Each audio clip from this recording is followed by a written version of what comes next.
Primeira carta de Paulo para Timóteo. Paulo passou muitos anos viajando e agregando novas igrejas e desenvolveu uma grande equipe de colaboradores nessa missão. Timóteo foi um desses. Paulo foi até a cidade de Listra uma vez e conheceu as fiéis mãe e avó de Timóteo. Ele ficou impressionado com a paixão e devoção de Timóteo a Jesus. Assim, Paulo o orientou por muitos anos e, em dado momento, começou a enviá-lo em missões para diferentes igrejas. E Paulo ouviu falar sobre um grupo de líderes que se infiltraram na igreja influente em Éfeso. Eles estavam espalhando mensagens errôneas sobre Jesus e o que significa segui-lo. Ele enviou Timóteo para confrontar esses líderes e restaurar a ordem nessa igreja. Depois que Timóteo chegou lá, Paulo enviou essa carta para acompanhar e instruí-lo no cumprimento dessa missão. A carta tem um conceito muito legal. Há uma comissão de abertura e encerramento da carta dada a Timóteo para ele enfrentar esses líderes e sua má teologia. E essas comissões cercam duas grandes seções centrais que estão cheias de instruções extremamente práticas sobre os problemas que Timóteo enfrentou na igreja de Éfeso. E, finalmente, todas essas seções são interligadas ou finalizadas por uma série de 3 poemas, onde cada um exalta Jesus ressuscitado como o Rei do mundo. Vamos nos aprofundar para ver como funciona. Paulo começa lembrando como ele enviou Timóteo a Éfeso para confrontar esses líderes que estavam espalhando seus ensinos estranhos. E ele descreve como esses caras são obcecados com a especulação da Torá, especificamente das primeiras histórias e genealogias do livro de Gênesis.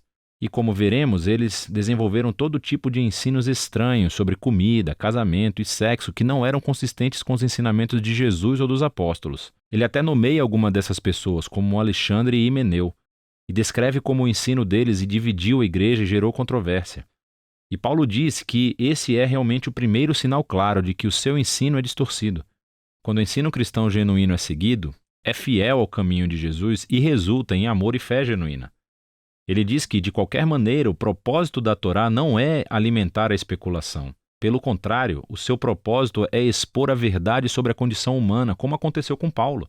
O ensino correto da Torá levará as pessoas a ver a graça de Deus revelada no Messias, que veio para salvar pessoas pecadoras e imperfeitas. Assim, Paulo termina com um poema que honra o Rei Jesus acima de tudo e instrui Timóteo a calar esses homens dos seus falsos ensinos. Então, ele aborda problemas muito específicos nessa igreja que foram causados pelos falsos mestres. Primeiro de tudo, ele instrui Timóteo a realizar reuniões regulares de oração na igreja para orar pelos líderes governantes de Roma e pela paz, porque a paz na terra cria um cenário ideal para os seguidores de Jesus continuarem espalhando a sua mensagem sobre o Deus da paz, que quer que todas as pessoas sejam salvas. O Deus que enviou Jesus como o único mediador para dar a sua vida pelo resgate de todas as pessoas. Em comparação com os falsos mestres, Paulo lembra a Timóteo que Deus quer salvar o mundo inteiro. E a oração vai manter isso na frente das suas mentes.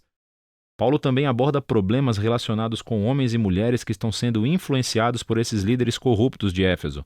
Ele primeiro cala um grupo de homens que está sendo arrastado para as disputas teológicas raivosas iniciadas pelos professores. Ele diz que esses caras devem aprender a orar.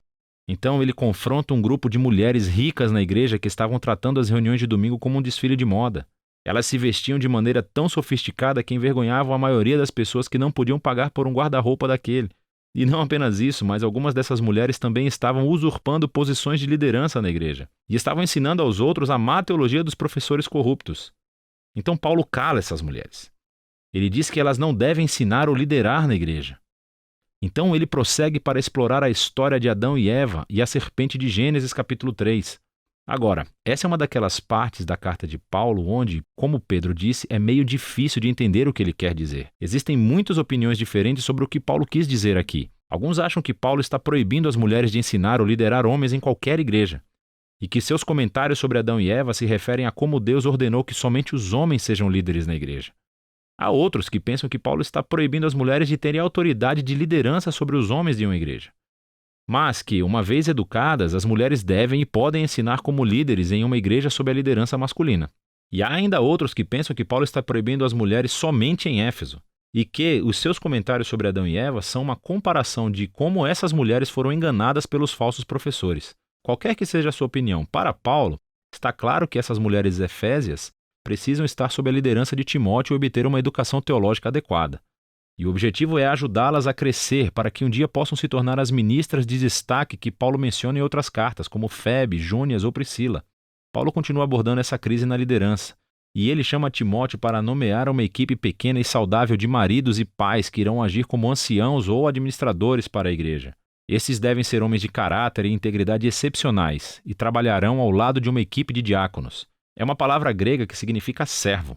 Esses são homens e mulheres que realmente lideram os ministérios da igreja e devem ter o mesmo tipo de caráter que os anciãos. Juntos, essas pessoas devem ser conhecidas pelos relacionamentos saudáveis que têm com suas famílias, porque isso demonstrará a sua capacidade de liderar na igreja, que é a família de Deus. E a maneira que eles vivem em comunidade deve ser consistente com a história de Jesus. O que é explorado no poema de encerramento sobre a sua encarnação, a sua morte, a sua ressurreição, a sua exaltação como rei e, em seguida, a propagação de sua nova família em todo o mundo. O segundo grupo de instruções de Paulo para Timóteo é novamente muito específico para os problemas causados por esses maus líderes. Primeiro, ele corrige a sua teologia ruim. Eles têm dito às pessoas para pararem de comer certos tipos de alimento, muito provavelmente carne, e pararem de se casar, o que Paulo acha ridículo. Então ele vai a Gênesis 1 e lembra a Timóteo que toda a criação de Deus é muito boa, incluindo a comida e o casamento. Tudo deve ser recebido com gratidão por aqueles que conhecem e agradecem ao Criador. Paulo então passa a abordar problemas sobre o cuidado da igreja com as viúvas. O que estava acontecendo é que esse ministério muito importante estava sendo usurpado pelas viúvas mais jovens e ricas, provavelmente as mesmas mulheres problemáticas do capítulo 2. Elas se inscreveram para o apoio da igreja, mas depois passavam seus dias dormindo com outros homens, espalhando fofocas e prejudicando a reputação da igreja na cidade. Paulo não tolera isso. Ele diz que somente as viúvas mais velhas, que não têm qualquer outro suporte familiar, qualificam. Essas a igreja deve mostrar o amor e a generosidade de Jesus. Paulo então aborda problemas que existem entre alguns homens mais velhos na igreja, e Timóteo deve respeitar a idade deles, mas não o seu mau comportamento, que parece estar relacionado com o álcool. Eles estão prejudicando a reputação da igreja em Éfeso e por isso Timóteo deve, em amor, confrontá-los a fazer com que renunciem à sua função, se estiverem em posição de liderança. Paulo acrescenta essa nota interessante, dizendo que isso não significa que o próprio Timóteo nunca deva beber. Considerando seus problemas de estômago, ele provavelmente deveria tomar um copo de vinho todas as noites com o jantar. Paulo então aborda um problema entre os escravos cristãos. Alguns deles estavam desrespeitando seus mestres cristãos. O evangelho cria igualdade entre os seguidores de Jesus. No entanto, Paulo acha que a igualdade precisa ser implementada de maneira estratégica, sem comprometer a missão e o testemunho da igreja. Se os cristãos se associarem às rebeliões de escravos, eles estão comprometidos. A transformação cristã da família romana teve que ser implementada estrategicamente para que os vizinhos pudessem ser persuadidos e não repelidos por essa nova visão de família de Deus. Finalmente, Paulo encerra a carta exortando Timóteo mais uma vez a confrontar os líderes corruptos. Paulo expõe aqui os seus objetivos de ganharem muito dinheiro acumulando seguidores e cobrando-lhes taxas altas pelo seu ensino. Esses professores estão traindo Jesus e a sua mensagem de contentamento e uma vida simples.